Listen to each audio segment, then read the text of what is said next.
Buenas noches, hoy viernes 4 de septiembre, les saluda Noily Ruiz. En este programa, La otra cara de la moneda con Citrajus. Hoy me acompaña Jorge Cartín. ¿Cómo está, don Jorge? Muy buenas noches, Noily. Muy buenas noches a todas las personas que nos están acompañando y que se están empezando a conectar a esta transmisión. Espero que sea de provecho este ratito que vamos a tener de conversación el día de hoy. Hoy vamos a aprovechar la noche para ampliar un poco un tema que es realmente importante, que es la ley marco del empleo público. Como es de conocimiento porque ya se ha publicado en las redes sociales, la semana pasada los sindicatos del Poder Judicial, la Alianza Sindical, estuvo en la comisión de gobierno que analiza esta ley y esta reforma. Y esta semana estuvo el presidente de la Corte, don Fernando Cruz, diciendo, pareciendo temas ante los diputados.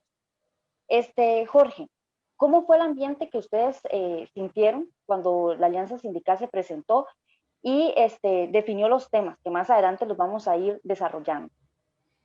Bueno, primero antes de contestarle la pregunta, Noely, quisiera que la gente conociera que nosotros nos hayan llamado a comparecer en la Comisión de Gobierno y Administración de la Asamblea Legislativa sobre este proyecto de ley, nace justo de una de las tantas reuniones que hemos tenido con los diputados de esta comisión, porque hemos venido muy intensamente trabajando semanas atrás, conversando de manera individual con estos señores y señoras diputadas y diputados, y nos hemos podido reunir con más de la mitad de los que son parte de esta comisión, y justamente temíamos que, dado que la Corte ya se había pronunciado de que este proyecto afectaba al Poder Judicial y que ocupaba 38 votos, que no nos llamaran. Entonces hicimos una solicitud expresa a uno de los diputados, el señor David Gurzón,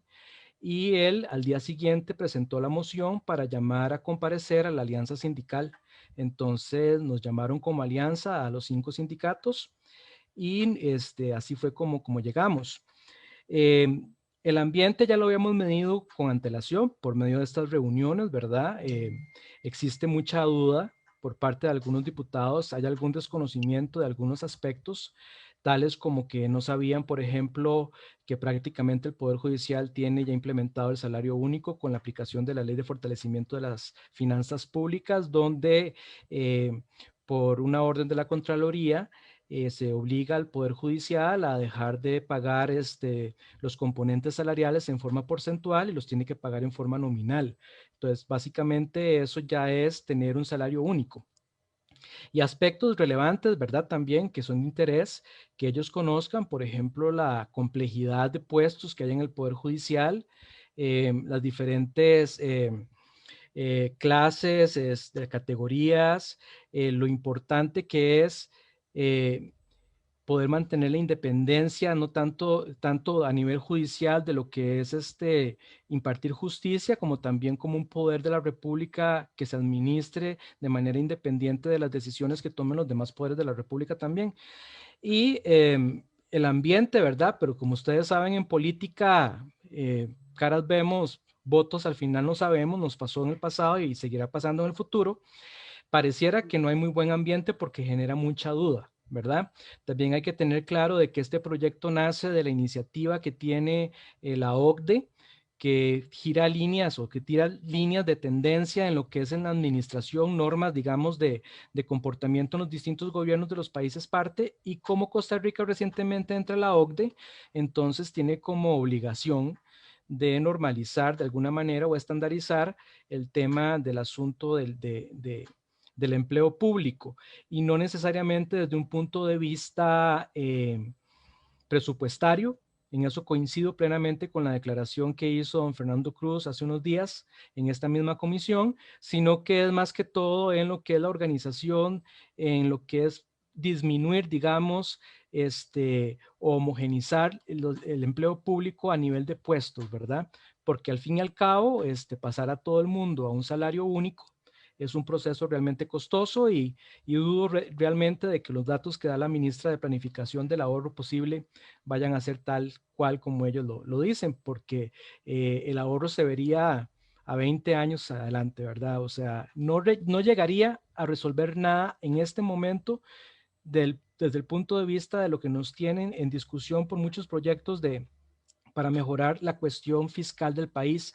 Es decir, este proyecto no va a impactar en absolutamente nada en el corto ni el mediano plazo en lo que va a ser el PIB, que es lo que, o sea, que fiscalmente no va a colaborar en prácticamente nada.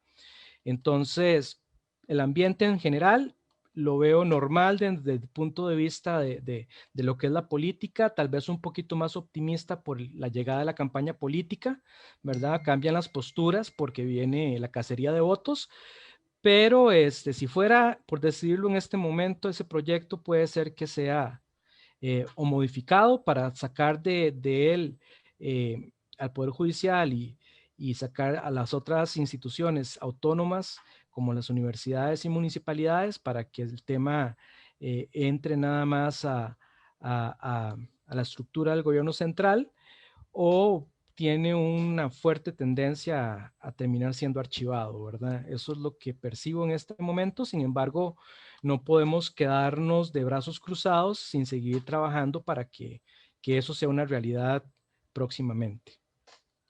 Y es que es un tema muy importante porque las personas deben de saber, los empleados públicos, que podría cambiar muchas reglas de cómo ellos trabajan y su estado laboral, y de eso lo vamos a ir desarrollando. Jorge, ese mismo día, ustedes, además de que expusieron sus puntos de vista como alianza sindical, Citrajut le envió un documento a los diputados, en el cual ustedes basan 4 aspectos importantes. ¿De qué se trata este documento que ustedes le enviaron a los diputados?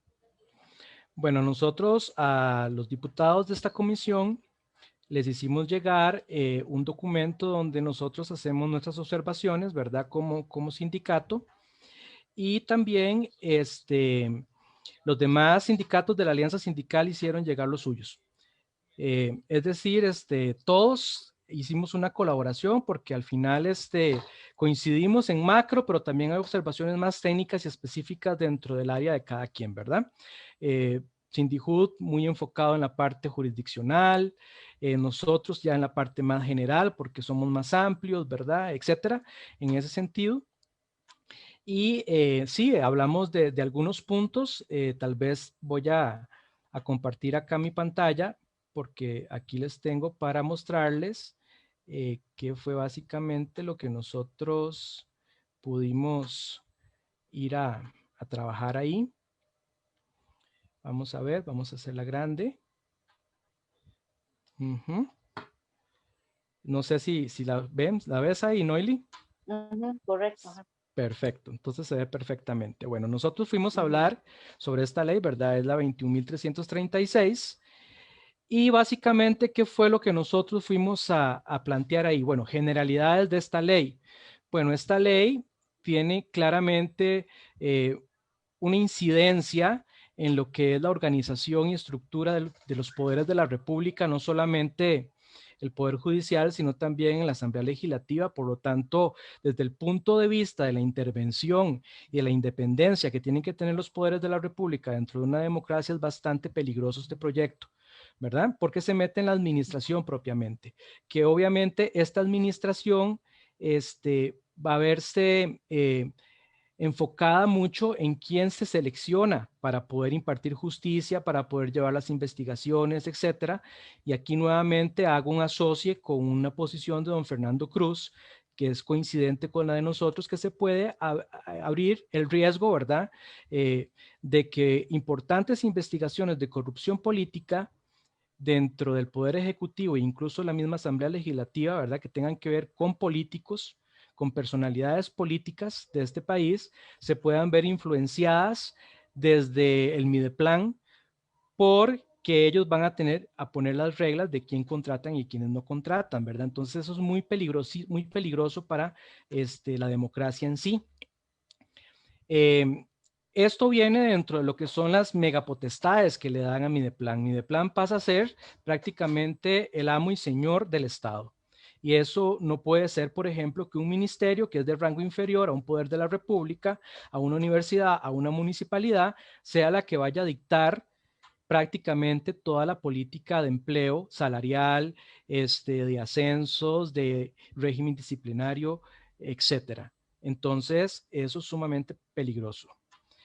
Otro aspecto que también hicimos notar dentro de esa comparecencia es que básicamente hace una derogación de muchos derechos laborales y derechos sindicales. Hay un artículo que ahora más adelante vamos a ver, que es el 44, que básicamente hace aplana todo, es una aplanadora. Aplana toda ley y todo reglamento, toda circular, toda normativa que vaya en contra de este proyecto. Entonces, una de esas va a ser ¿cuál? Obviamente la ley laboral. Entonces, vamos a tener problemas a nivel sindical en lo que es la negociación colectiva. Los procesos de despido de dirigencias sindicales y de afiliados y afiliadas podría verse afectados. ¿Por qué? Porque el fuero sindical eventualmente se va a contraponer a esta ley de marco de empleo público. Entonces, las reglas que hay para tratar a una persona sindicalizada en un proceso de despido, por ejemplo, corre el riesgo de que desaparezca. Desaparece la comisión de salarios. Los sindicatos ya no van a tener incidencia a la hora de negociar los aumentos salariales. Eso es sumamente importante, ¿verdad? Porque los aumentos salariales van a ser por índice de precios, por inflación. Entonces ya está definido cuánto sería si es que haya un aumento, ¿verdad? Entonces puede ser que pase como pasó con los jubilados, que ahora el gobierno se inventó de que realmente no hay inflación, que los precios no han subido y que estamos viviendo un proceso deflacionario, que más bien es negativa la inflación. Por lo tanto, obviamente no pueden disminuir los salarios, pero tampoco se los van a aumentar, por ejemplo, las pensiones a los jubilados en este momento. El tema de las familias, el Poder Judicial lo incluyen, lo disgregan en varias familias y eso es muy problemático. Ahora más adelante vamos a ver lo que implicaría a nivel, por ejemplo, de algunos puestos que quedan por fuera de este tipo de familias o los quieren encajar, igualar, homologar con otros puestos que están en otras instituciones públicas que no hay forma de equiparar la especialización que hay dentro del Poder Judicial con esos otros puestos. Tenemos también el problema de que se puede promover de una manera desleal la competencia a nivel de mercado laboral. ¿Por qué? Porque si se pretende hacer una disminución de los salarios de los empleados, digamos, judiciales, o sea, puede ser que eso obligue a que para que hayan contrataciones a nivel externo, los profesionales liberales tengan que bajar, incluso ahí tienen que intervenir los colegios profesionales porque pueden verse forzados a tener mayor vigilancia en lo que cobran los profesionales por sus servicios afuera, ¿verdad?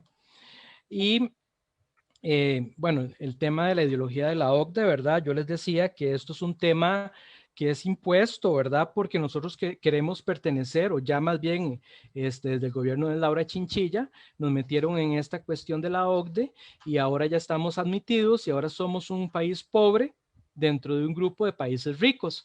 Entonces tenemos que cumplir los estándares de esos países ricos y uno de esos estándares es igualar el tema a nivel de Estado y ojalá irlo haciendo más pequeño, ¿verdad? Y el tema de la inseguridad política, inseguridad jurídica, es importante también con este tema del artículo 44, debido a que el MIDEPLAN va a tener potestades legislativas cuando sabemos que la reserva de ley, que es quienes pueden hacer o quienes pueden derogar leyes, son nada más los diputados. Pero este proyecto de ley le da la potestad al MIDEPLAN de decir, aquel artículo tiene que derogarse porque se contrapone a esta ley. La ley del Poder Judicial de Salarios dice esto y esto va en contra de la ley marco de pensiones, la ley marco de empleo público, perdón, se deroga, ¿verdad? Entonces eso es muy problemático, ¿verdad? Se mete de una manera terrible en las potestades de otros poderes de la República. Es importante acá enseñarles, ¿verdad? Bueno, lo que les decía antes, que a nivel de alianza sindical ya nos habíamos reunido con la gente, con varios diputados de esta comisión. La moción que les adelanté, que fue una iniciativa de una de estas reuniones, Nosotros como Alianza Sindical temimos también que a don Fernando Cruz no lo fueran a llamar porque ya Corte Plena se había pronunciado en este proyecto. Por tanto, la Alianza Sindical le hace una nota firmada por todos los secretarios generales para que don Fernando, se la enviamos a don Fernando Cruz para que don Fernando pidiera que lo llamaran. Y por ese motivo fue que lo llamaron la semana pasada. Eso fue una acción que como Alianza Sindical también hicimos. Y tratamos de exponer todo esto que vamos a hablar ahorita en 30 minutos, que fue sumamente corto, ¿verdad? Para poder decir todo lo que queríamos decir, pero creo que pudieron comprender los elementos esenciales que nosotros fuimos a decir ahí sobre este proyecto. Voy a dejar acá y podemos continuar, ¿no? Sí, es que es como dice don Jorge, es un tema muy complejo que en media hora le dan a los sindicatos que tienen que dividir o presentar los temas más importantes, pero hay mucho de qué hablar. Yo me recuerdo que el año pasado, a finales del año, a ustedes, los gremios, los había convocado Corte para mencionarles que venía la ley del empleo público, y que era, hasta ahora que se presentó esta otra, trae otros aspectos, hasta diferentes que en ese momento se conocían. Y en una de las sesiones de corte, cuando estaban viendo lo del presupuesto, se mencionó que están aprovechando la pandemia para presentar estos proyectos o estas modificaciones, ¿verdad?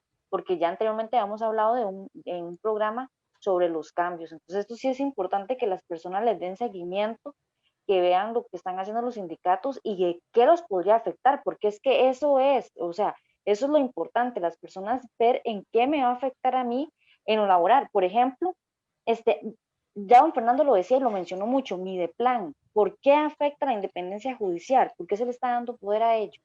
Bueno, voy a poner nuevamente la presentación porque tengo precisamente una lámina donde vamos a poder ver el tema de Mideplan.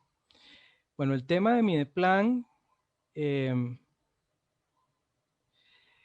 ahí ustedes pueden ver, yo lo señalo, ¿verdad? Como uno de los puntos relevantes. Se convierte Mideplan en un supremo poder de la República. ¿Por qué en un supremo poder? Bueno, muy fácil.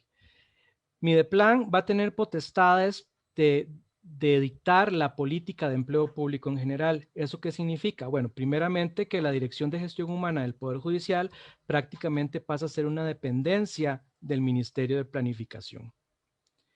Y eso es sumamente preocupante. ¿Por qué? Porque van a dictar las pautas de los perfiles de la gente que tiene que contratar el Poder Judicial, van a dictar la pauta de los concursos que se van a hacer, la forma en que se van a contratar las personas, y también es muy importante el tema de cómo se van a evaluar, que ahí también lo puse en el tema de la evaluación del desempeño. Entonces, ¿qué va a pasar con esta ley? Esta ley, también aprovechando el artículo 44, aunque no lo diga, lo que va a hacer es prácticamente derogar el Estatuto de Servicio Judicial, lo cual es una intervención absoluta de la independencia de poderes, ¿verdad? Y de la independencia judicial, porque va a afectar obviamente las decisiones que se tomen a lo interno del Poder Judicial en todo nivel, porque las personas que van a estar siendo nombradas van a estar corriendo el riesgo de ser nombramientos politizados. Si ya en este momento tenemos problemas y tenemos mucha crítica por la forma en que se eligen los magistrados que salen de ternas políticas, más que por competencia, por decirlo así, porque realmente son personas que necesitan el Poder Judicial por su preparación, vamos a tener el mismo problema a los puestos en general dentro del Poder Judicial, lo cual es muy peligroso.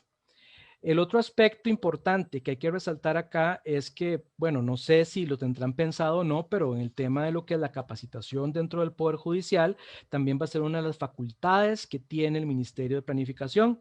Entonces podría ser que la propia escuela judicial que se declara, que se dedica a preparar jueces, a preparar fiscales, a preparar investigadores, o pase a ser parte de Mideplan, o simple y sencillamente digan desaparece y cortan esa parte del planilla. O sea, eso no lo sabemos qué es lo que piensan hacer con esas cosas.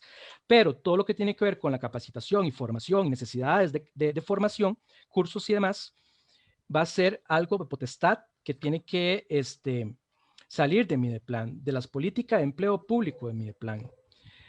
Los nombramientos, lo dije hace un momento, van a ser totalmente politizados. Eso es sumamente peligroso.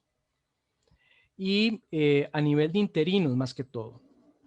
¿Por qué? Porque no va a haber una política, de hecho el proyecto de ley no menciona nada sobre la forma en que debe ser manejado el tema de los ascensos y del personal interino. Se habla incluso de outsourcing, ahí lo puse también, de outsourcing, que es tercerización. Entonces nos tememos o tenemos el temor más bien de que muchas de esas plazas interinas pueden llegar a servir como una mampara para poder llegar a tercerizar servicios. ¿Qué quiere decir eso? Que de repente digan, no ocupamos estos puestos que están en interinos, desaparecemos las plazas y hacemos contrataciones externas. Eso es el outsourcing.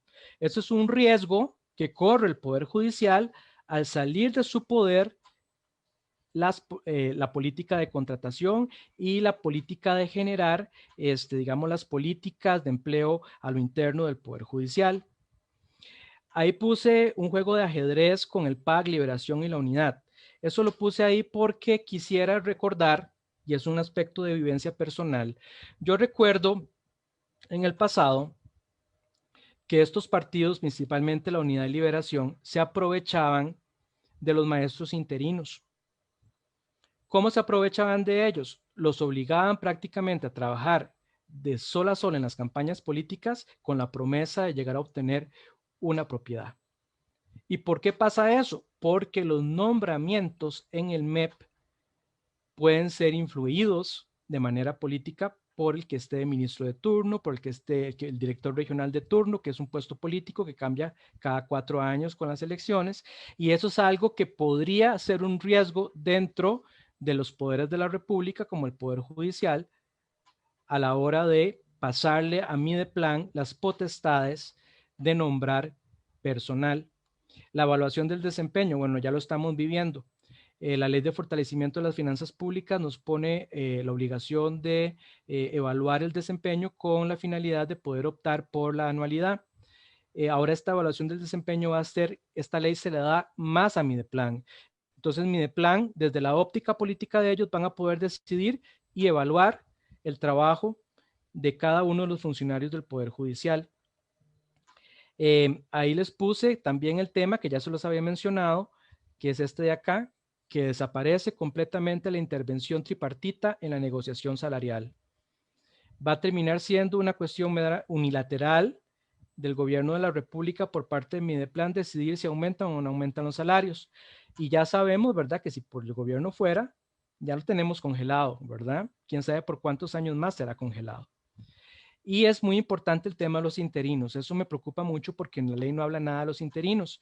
Y yo presumo que es precisamente por eso, porque lo que pretenden es, de alguna manera, decir, estas plazas no son necesarias, las vamos a eliminar, recortamos la planilla del Estado, lo hacemos más pequeñito y lo que vamos a hacer es tercerizar servicios. Tercerizar servicios es contratar por fuera. Lo que implicaría, no sé si un ahorro o no, pero también aumenta el riesgo de estar metiendo personas externas al Poder Judicial para generar algún tipo de problema de corrupción, por ejemplo, podría ser de tráfico de influencias, podríamos estar expuestos a sobornos, lo cual es sumamente peligroso para el Poder Judicial, ¿verdad? Entonces, ese con el tema del Mideplan. Con respecto a la independencia de poderes, ¿verdad? Ya les mencioné antes que el tema, ¿verdad?, de que es sumamente importante. Una cosa es la independencia judicial y otra cosa es la independencia de poderes, ¿verdad? Los poderes tienen un equilibrio de pesos y contrapesos que está definido por la Constitución política, que es cada uno es independiente del otro. No pueden interferir en lo que hace uno en el otro. El Poder Judicial no le dice al directorio de la Asamblea Legislativa cómo tiene que llevar la agenda de las sesiones de plenario, ¿verdad? Eso no se puede. ¿Y esto cómo afecta a la independencia judicial? La independencia judicial como uno de los principios básicos de la jurisdicción, que esta independencia de poderes permite que el principio de los jueces que tienen para poder decidir, los fiscales para poder investigar de una manera totalmente independiente, sin influencias de nadie, sin posibilidades de que alguien meta la mano, que no aparezca la mano peluda, se puede perder. Entonces, ¿por qué? Porque va a estar manoseado por políticos. Entonces, eso es sumamente importante, ¿verdad? Lo de las familias de puestos que te decía antes, Noily, para abarcarlo de una vez. Bueno, hay dentro del Poder Judicial está la parte jurisdiccional, están los fiscales, están los defensores, está la policía del OIJ y está los demás puestos que son los administrativos y los que son profesionales que se dedican a otras áreas estratégicas de los procesos del Poder Judicial, como es la parte financiera, como es la parte de la dirección en recursos humanos, en la cuestión que tiene que ver con la administración del recurso, está la parte educativa en la parte de la escuela judicial, está la parte médico-legal, que son los patólogos que están en medicina legal, y están los científicos forenses, que son los que trabajan la parte de ciencias forenses. Estos grupos no están incluidos dentro de estas familias. Entonces, ¿cuál es el riesgo? Bueno, hay un concepto muy general que a lo gringo se habla de la policía científica, en el caso de ciencias forenses y medicina legal. En otros países se considera que un químico forense es un policía científico, que un médico legal es un policía científico, que un ingeniero forense es un policía científico, que un perito en cuestiones de económicos, en cuestión de economía, ¿verdad? De cuestiones de delitos económicos, es un policía científico. Bueno, ¿qué pretenden? Meternos dentro del grupo de la policía y terminar estos puestos equiparados salarialmente a lo que sería la policía normal, la policía preventiva, no la represiva, ¿verdad? Que sería, digamos, en el caso hablando de policías del OIJ. Los puestos en el Poder Judicial son sumamente especializados. En este momento no hay nada a nivel privado en el mercado laboral que pueda equipararse salarialmente por las competencias que se desarrollan a lo interno del Poder Judicial.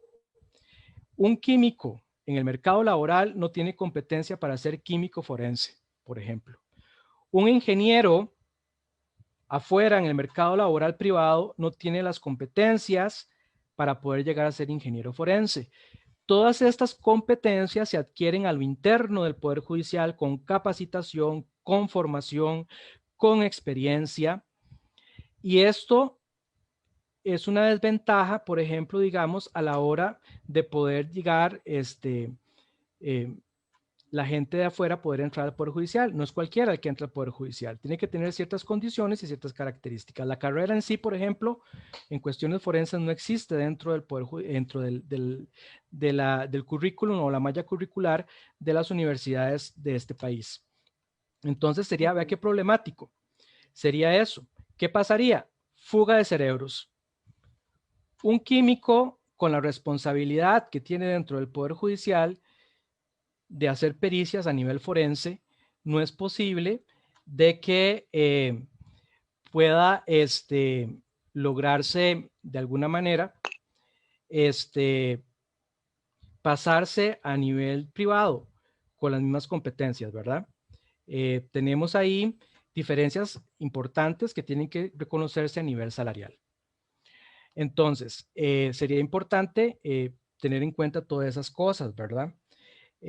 Para el tema de las familias. Y en el caso de la jurisdicción, me preocupan los fiscales y los defensores, que me imagino que los meten en la parte que van los jueces, pero ellos también tienen una función auxiliar distinta.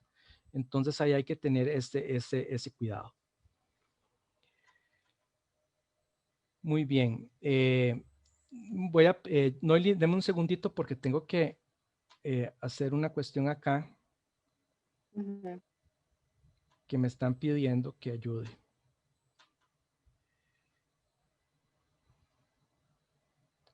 Y este tema es sumamente importante ahora que lo está desarrollando Jorge, y puntos tan esenciales como Mideplan, que ya sabemos que el Poder Judicial es complejo. En la tesis que yo realicé sobre el sistema de comunicación, me pedían un cuadro y ya lo había mencionado, que existen más de 400 clases de puesto diferente.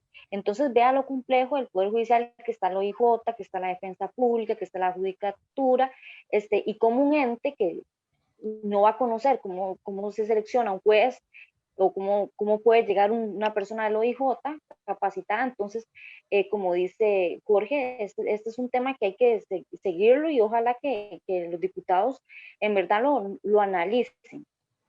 Sí, yo espero que sí. Y mismo don Fernando Cruz lo dejó muy claro en la presentación de él, que eso está totalmente este, dilucidado, diluido dentro de la ley, que no queda claro cómo va a estar el asunto. Y una cosa importante que quiero eh, ver el tema del salario en sí, ¿verdad? El salario. Vea qué importante. Esta ley dispone que el presidente de la República tiene que ganar más que cualquier funcionario público. Vean lo preocupante. La Constitución Política pide 3 requisitos para ser presidente. Uno de ellos es ser ciudadano por nacimiento, ¿verdad? No estar en el ejercicio de la función pública en ese momento por menos de 6 meses. Y por último, tenemos tenemos 2 más: pertenecer al Estado seglar, que eso quiere decir que no puede ser sacerdote. Sí puede ser pastor de una iglesia, pero no sacerdote. Y el tema de los 30 años. Esos son los únicos requisitos para ser presidente de la República, y eso quiere decir que cualquier persona con que cumpla esos 3, ¿verdad? Puede ser cualquier persona, puede llegar a ser el presidente de la República. Y eso es muy probable, ¿verdad? Y más en las condiciones de inestabilidad y volatilidad política que vive el electorado en este país. Entonces, ¿cómo va a ganar más un presidente de la República, por ejemplo, que un magistrado de la República, que aparte de cumplir con ciertos requisitos básicos como esos mismos, tiene que tener un título de abogado, tiene que tener experiencia, 10 años de estar trabajando, por ejemplo, y pasa por un concurso de oposición, pasa por entrevistas, tiene que tener artículos publicados, tiene que tener un montón de características y competencias, y pretenden que cualquier funcionario público que sea más preparado que el mismo presidente de la República tenga menor salario que el presidente de la República. Eso es algo sumamente terrible. En México pasó lo siguiente. Cuando llegó el presidente actual, Andrés Manuel López Obrador, pasó una ley similar donde el presidente de la República es el que tiene que tener el salario más alto. Pues ellos han estado en un pulso ahí también por el tema fiscal y el tema del ordenamiento de los salarios a nivel de Estado, que entonces él dijo, bueno, lo más fácil aquí es que yo como presidente me bajo el salario y inmediatamente todos los demás tienen que bajar, porque nadie puede estar por encima mío. Vea lo peligroso y riesgoso que puede ser que una norma como esa se aplique acá. Imagínense que en este momento, si estuviera esa norma vigente, con este acto de solidaridad que hizo el gobierno, ¿verdad? Entre comillas, de bajarse el salario, automáticamente hubiera bajado el salario de todos los que quedaron por encima de él, ¿verdad? Entonces es muy problemático. Eso es problemático, ¿verdad? Que suceda. Esto que lo que yo les decía, que ya se los mencioné, lo de la planadora, ¿verdad? Ahí puse una planadora. Y lo de la planadora, lo que quiero mencionar con esto de la planadora es el hecho de que esta ley va a venir a llevarse por encima toda ley, reglamento, etcétera. Incluso temo, porque en este país puede suceder lo que sea, que hasta la misma Constitución se la pasen, ¿verdad? Por encima, ¿verdad? Entonces, eso es algo que esta ley le da de potestad al Mideplan, de poder hacer lo que sea con el ordenamiento jurídico con el pretexto de que se opone a las competencias que me da la ley de empleo público. Entonces, eso hay que tenerlo muy claro, costarricenses, afiliados y afiliadas, de que esta ley va a hacer lo que le da la gana con todo lo que tenemos aquí. Y bueno, esto lo podemos hablar dentro de un ratico. Sí, es muy importante lo que usted dice, Jorge, sobre esta ley, que las personas tengan conocimiento. Ustedes hablan de una plataforma parecida a la UPAT. UPAT, ¿qué es eso, Jorge? Bueno, esta ley de empleo público pone al Mideplan con un programa o con un sistema que es una plataforma de información de datos sensibles de todos los trabajadores y trabajadoras del sector público. Nosotros tenemos, y así lo expresamos en la Asamblea Legislativa, un temor muy importante, que es que ya tenemos el antecedente de la unidad esta de procesamiento de datos, la UPAT, que recientemente generó, ¿verdad?, una serie de controversias que a la vez tiene ya abiertas varias causas penales, ¿verdad? Incluso el mismo presidente de la República está siendo encausado por el mal manejo de estos datos sensibles. Entonces, ¿qué es lo que tememos nosotros? Bueno, que supuestamente el Mideplan, para poder planificar y proyectar empleo a mediano y largo plazo, tiene que manejar toda la información sensible de los trabajadores y trabajadoras públicos. ¿Para qué? Según ellos, para hacer los perfiles competenciales, para poder detectar las necesidades de capacitación, para poder proyectar qué puestos se quedan y qué puestos se van, qué cosas van a salir, ¿verdad?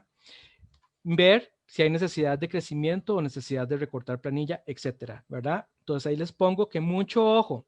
¿Por qué? Porque mucho ojo.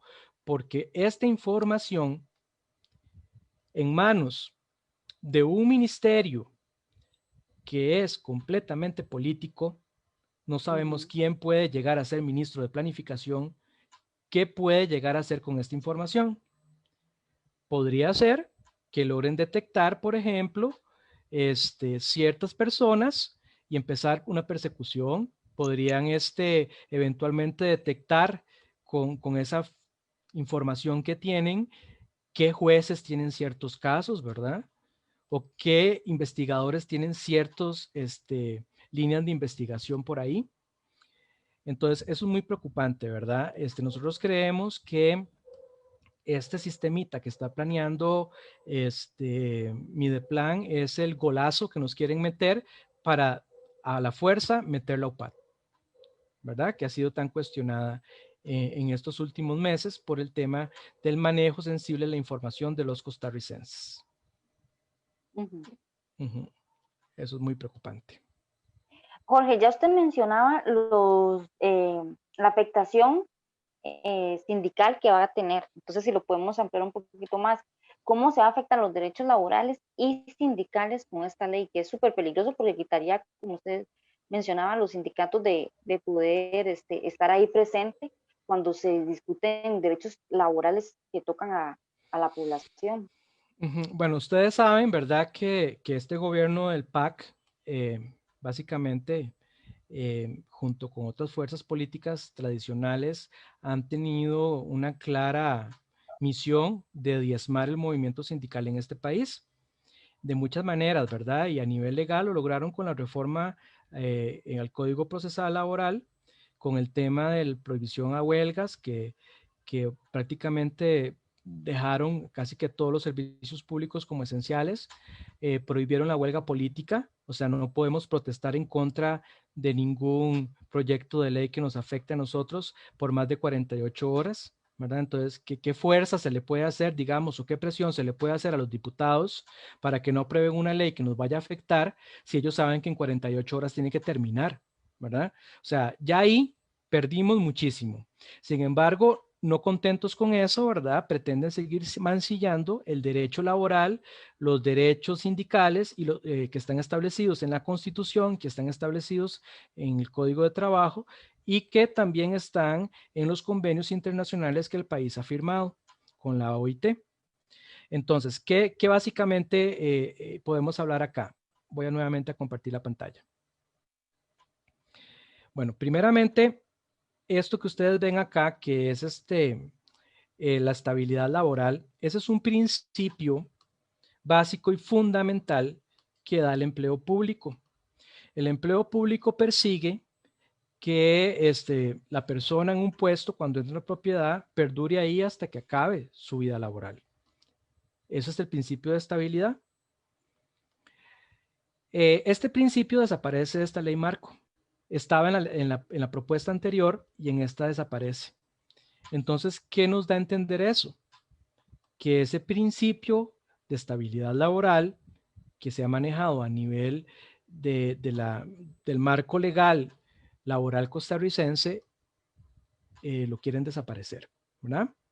Lo quieren desaparecer y con el cuento del artículo 44 de que cualquier cosa que vaya en contra de esta ley desaparece, aunque esté inmerso en el Código de Trabajo, aunque esté en jurisprudencia, podrían eventualmente decir, si opone a esta ley, desaparece. Entonces se acabó la estabilidad en el empleo público y a usted lo pueden despedir como si fuera un empleado privado.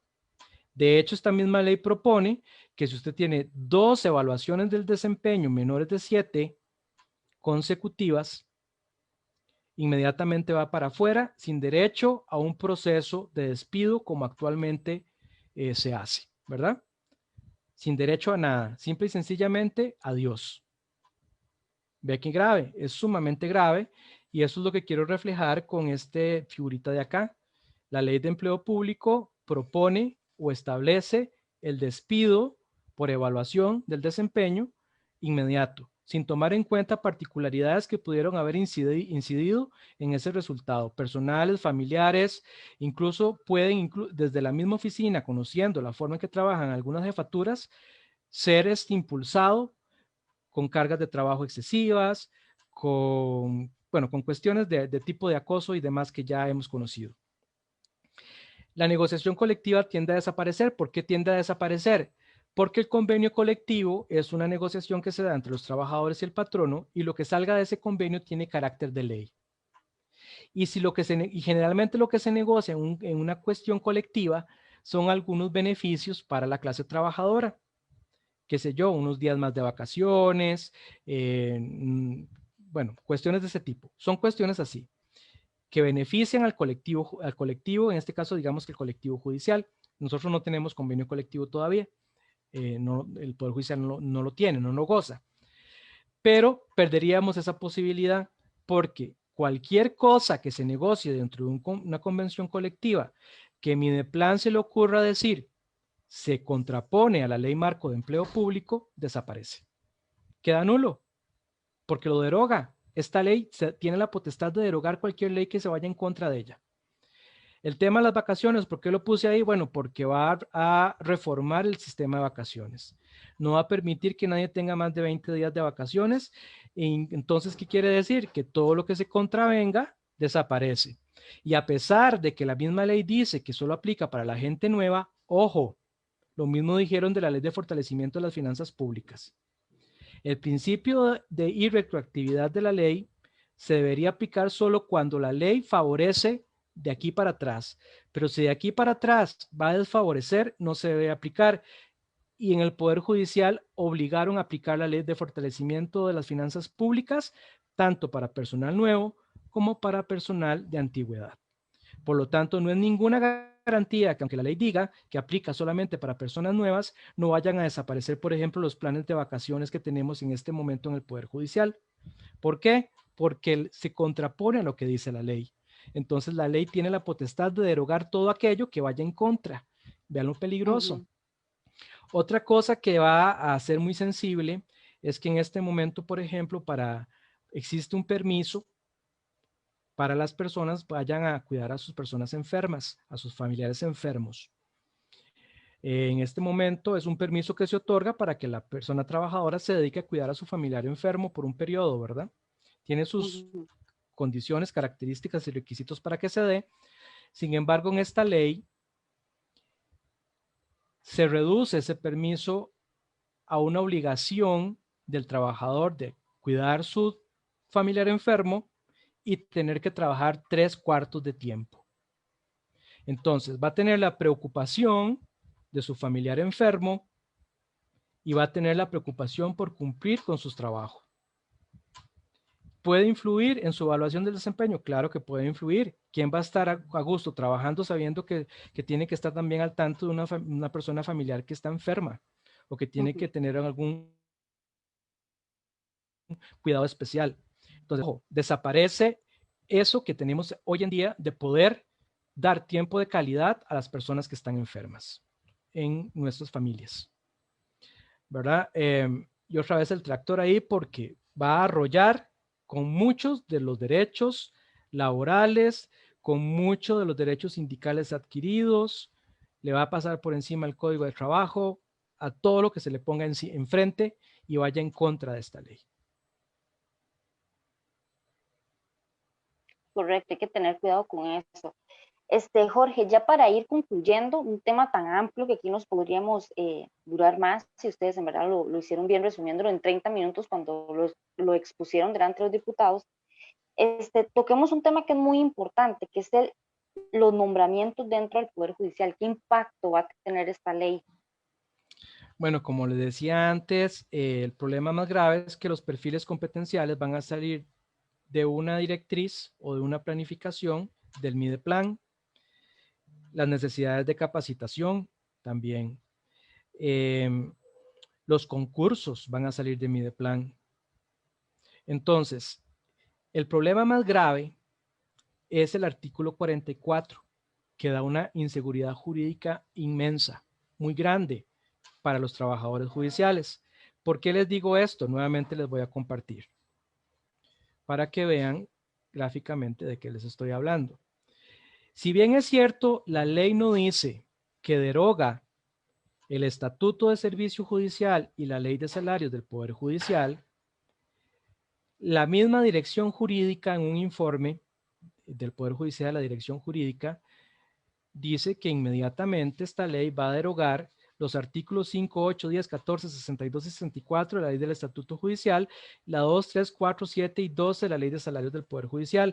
Esos potestades que tiene el Poder Judicial de hacer sus concursos, de nombrar sus personas, de velar por su capacitación, de ver las necesidades de crecimiento en personal, creación de nuevas plazas, etcétera, deja de ser una función de gestión humana y de planificación, ¿verdad? Pasa a un ministerio del Poder Ejecutivo, lo cual nos limita en crecimiento. Corremos el riesgo de que por cuestiones políticas nos digan, bueno, entonces este año les vamos a quitar todas las plazas interinas, desaparecen. O sea, es problemático porque es que la política de empleo público va a estar en manos de políticos y nosotros no podemos estar manoseados por la política corriente de este país, ¿verdad? Que se mueve a los intereses de uno u otro grupo, ¿verdad? Y también el tema de los salarios, los aumentos, la forma de negociar los aumentos. Antes la Corte decidía si aumentaba más a lo que decía el gobierno, ahora ya vamos a estar limitados a lo que diga el gobierno, ¿verdad? Entonces, y el tema de los interinos, ni qué decir, los interinos pasan a ser una nebulosa absoluta para lo que sería esta ley de empleo público, porque ni siquiera se mencionan como tales. Puede ser que estén pensando en que por aprobada la ley la figura de interino desaparece, como desaparece, como no existe en el empleo privado, ¿verdad? Entonces, toda esa serie de derechos que adquiere un trabajador interino de manera impropia por estar trabajando en el Estado, en el sector público, ya tienden a desaparecer, ¿verdad? Porque pasaría a ser lo mismo que en una empresa privada, donde no existe la figura de interino, ni siquiera la de propietario, ¿verdad? Ahí nadie está fijo, no tienen estabilidad, el principio de estabilidad no existe a nivel privado. Y eso es lo terrible de este artículo 44, porque, por ejemplo, ¿qué fue lo que hizo que la ley de fortalecimiento de las finanzas públicas no tuviera que declararse inconstitucional y ser aprobada por 38 votos?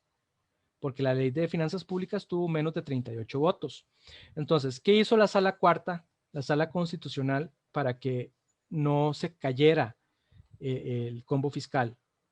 Sacó al Poder Judicial, sacó su ley de estatuto de servicio y sacó su ley de salarios del Poder Judicial y dijo, estos son normas que no se derogan con esta ley, por lo tanto, el combo fiscal es constitucional porque no afecta al Poder Judicial y se puede aprobar con menos de 38 votos. Eso dijeron los magistrados. Ahora quieren nuevamente meter esos aspectos dentro de esta ley marco, ¿verdad? Lo cual evidentemente también es una inconstitucionalidad, ¿verdad? Porque primero no lo hacen mediante una ley que deroga otra ley, sino que más bien lo que le dan son potestades increíbles a un ministerio del Poder Ejecutivo para que sea él quien decide qué ley se opone y qué ley no se opone. Porque en este momento no sabemos qué se va a derogar. a cómo vaya avanzando la aplicación de la ley, nos vamos a dar cuenta de que así va a ser, ¿verdad? De que van a ir quitando esta ley, que van a ir quitando este artículo, que van a quitar aquella circular, aquella norma, porque no está claro en el proyecto de ley qué queda derogado con ella. Es un tema muy delicado, ¿verdad? Ya hablamos de la independencia judicial, de la división de poderes que debe de existir en este país para una democracia y para evitar actos de corrupción. Entonces es un tema muy amplio que lo tratamos de abarcar con los aspectos más importantes de acuerdo a la documentación que Citrajut envió a los diputados, que después cada sindicato, como lo mencionaba Jorge, la alianza sindical, envió a los diputados y nosotros lo hicimos de una manera a modo de resumen para que las personas lo pudieran entender. Y en verdad que es un tema que afecta al trabajador, y entonces por eso es lo importante darle seguimiento. Jorge, ya para ir finalizando, estamos en mes de aniversario. Citrajut tiene sorpresas y el próximo programa va a ser muy bonito para las personas y para que nos acompañen. Sí, estamos en un mes de aniversario, muy contentos porque estamos cumpliendo 8 años de fundación. Hemos crecido mucho en estos 8 años, hemos hecho grandes cosas, hemos tenido logros importantes y para celebrarlo, bueno, ya hay algunas sorpresas que van a estar ahí apareciendo en nuestras redes sociales. Y el próximo programa, o sea, vamos a celebrar el cumpleaños de Citrajut en el programa de La Otra Cara de la Moneda con Citrajut. Vamos a tener la participación de nuestra primera y única presidenta, Ingrid Bermúdez. Ella fue nuestra única presidenta porque cuando nació Citrajut tuvimos la estructura tradicional de presidente, vicepresidente y etcétera. Después lo reformamos para que fueran secretarías. Entonces ella fue nuestra primera y última presidenta y nuestra primera secretaria general. Por 2 periodos consecutivos. Posteriormente, don Hernán Campos Vargas fue el designado por 2 periodos, ¿verdad? También fue reelecto, nuevo secretario general, y ellos nos van a estar acompañando. Entonces vamos a estar recordando aspectos importantes de la historia de Citrajut, desde su nacimiento, desde su fundación.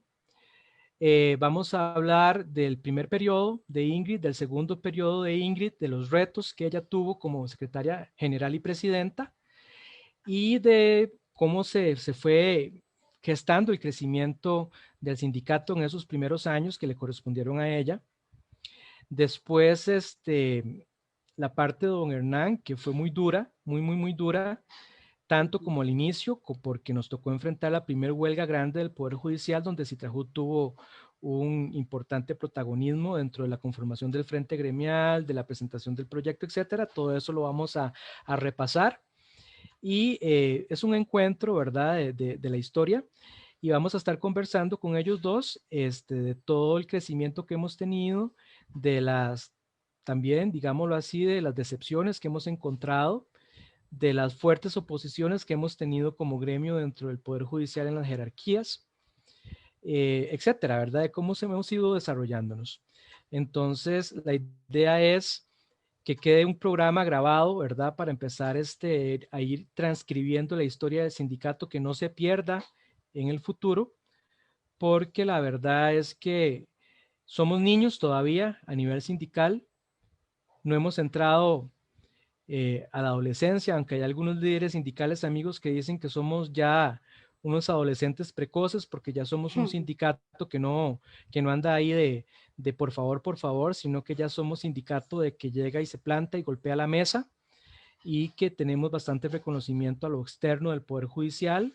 Cuando se refieren a Poder Judicial, sindicatos, nos buscan a nosotros, ¿verdad? Y con el trabajo que hemos venido haciendo con los sindicatos hermanos de la Alianza Sindical, creo que vamos a ir posicionando más las luchas grupales que tenemos y eso es lo que vamos a estar haciendo en este mes de celebración, ¿verdad? También aprovecho para invitarlos a que en redes sociales nos sigan, tanto en Facebook como en Instagram, como en Twitter, como también en nuestro canal de YouTube y que nos dejen ahí un mensajito, ¿verdad? No de felicitación, sino de celebración, celebren con nosotros, ¿verdad? Celebren con nosotros porque la verdad es que el nacimiento de Citrajud vino a revolcar el tema sindical dentro del Poder Judicial y esto hay que celebrarlo en grande porque 8 años es poquito, pero a la vez también es bastante, porque eso quiere decir que no morimos en el intento, ¿verdad? Porque hemos Claro. crecido mucho. 8 años de luchas y de crecimiento y de aprendizaje. Bueno, ya tienen ahí la invitación. Recuerden no perderse el próximo programa en este mes de celebración.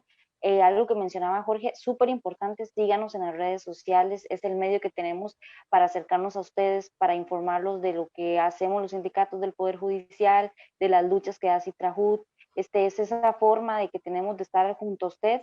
Y usted nos puede seguir por el Facebook, si tiene consultas las puede mandar al correo. Es muy importante esta interacción. Nosotros con este programa, La Otra Cara de la Moneda con Citrajud, desarrollamos temas para que ustedes tengan una visión más amplia y además de ver el trabajo que realiza Citrajud, también de explicar temas que se nos hace difícil a veces en videos o en comunicados porque no se pueden desarrollar de una manera más amplia. Entonces, gracias por acompañarnos esta noche con un tema que es muy amplio, que vamos a seguir pendientes y que usted también debe seguir pendiente. Jorge, gracias por la participación de esta noche. Muchas gracias a vos, Noily, por la producción del programa y por toda la colaboración que nos brindas desde el área de comunicación. Y invito a todas las personas citrajudistas a que compartan este video, que tomen ideas para que puedan defender nuestras posiciones en redes sociales, en los diferentes chats. Nosotros somos parte de una campaña, o sea, nosotros como somos víctimas de una campaña de desprestigio a nivel nacional de medios de comunicación, de algunas personas que nos ven como privilegiados, como enemigos, ¿verdad? Cuando en realidad no somos enemigos del sector privado y tampoco somos privilegiados en nada. Entonces, es importante que la gente que no está dentro del empleo público conozca de manera sencilla los riesgos que hay para la democracia y para la institucionalidad costarricense de proyectos de este tipo que son de amplia discusión, que tienen que salir de una mesa de consenso, que tienen que salir de diálogos, que tienen que salir de mucha concertación, cuestión que no se ha dado, nunca se ha dado con este gobierno. Más bien somos parte de una premisa falsa de diálogo de parte de este gobierno y que lo que están haciendo es, con el cuento de la crisis fiscal, meter la idea de que este proyecto va a solucionar un porcentaje importante del déficit, cuando realmente eso no es así, porque este proyecto a nivel de réditos económicos se van a ver de 14 años en adelante. O sea, no va a impactar en absolutamente nada de aquí a 14 años lo que sería el déficit fiscal. Entonces, es una falsedad del discurso del presidente de la República, de la ministra de Planificación, del ministro de la Presidencia y de algunos diputados, decir que si no se pasa esta ley de marco empleo público, la crisis fiscal va a continuar, porque ha sido ampliamente demostrado que los salarios de los trabajadores y trabajadoras del sector privado no son los causantes de la crisis fiscal y del déficit fiscal, son otros, son los que le hablan al oído al Poder Ejecutivo, son los que se reúnen con el presidente de la República, son los que realmente tienen mesas de diálogo y concertación. Esos son los culpables de que el país esté a punto del default, de no poder pagar deuda, de incluso hablar de quiebra del Estado. No somos nosotros, no son ustedes trabajadores del sector privado tampoco. Son todos aquellos, por decirlo así, aprovechados del Estado que están en otros sectores, que no es el mismo Estado, que no es el sector público, que no pagan impuestos, que mandan sus dineros a paraísos fiscales, que dicen que no tienen utilidades para no pagar impuestos, que piden al gobierno como el Grupo Nación que inviertan los fondos de pensiones en ellos, en negocios que ellos tienen, cuando ya se sabe, por ejemplo, que la Nación está prácticamente fuera del mercado porque es un periódico que mejor ni digo nada.